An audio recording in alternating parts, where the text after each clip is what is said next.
Pronti? 1, 2, 3.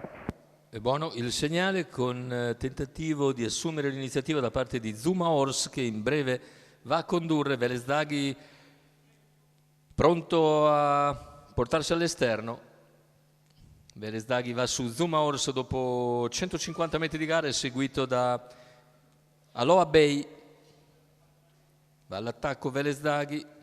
Zuma Horse in vantaggio, velocissima nella giravolta. Velesdaghi non ha fretta, aspetta di ingambare il proprio allievo Giorgio Cassani per portarlo con più decisione magari su Zuma Horse, poi si adegua forse all'esterno, mentre in seconda posizione rimane Alba dei Greppi.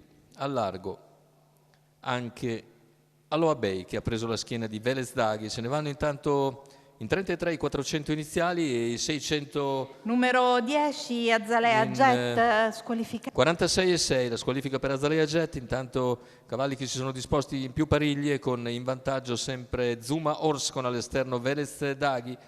Lungo la corda Alba dei Greppi, mentre c'è una puntata in terza corsia ora da parte del numero 14 Vortice Leo, che sospinge Velesdaghi su Zuma Horse, poi cerca di prenderne la schiena, operazione che sembra riuscire ad Antonio Greppi, che va direttamente in scia quindi a Velesdaghi.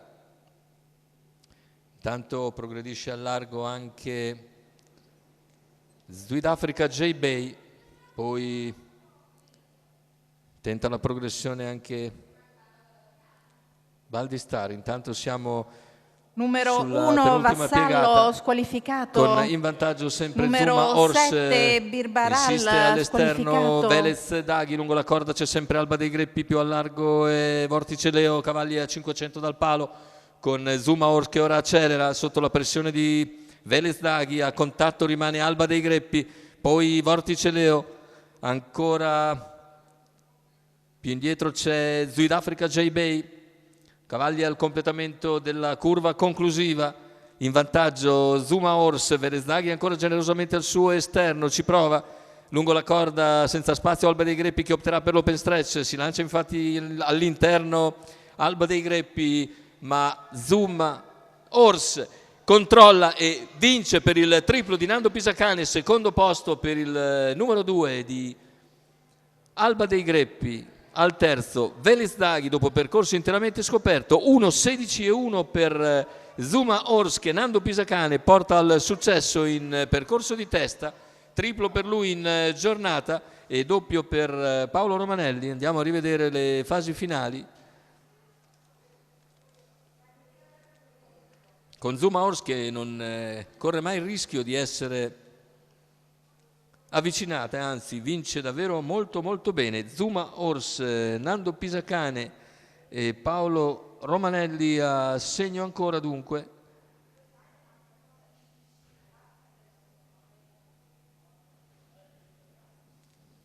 Il secondo posto per il numero 2 Alba dei Greppi, il terzo per il numero 3 Velesdaghi. Questo è l'ordine d'arrivo della settima corsa dall'Arcoveggio. Aspettiamo ovviamente l'ufficializzazione.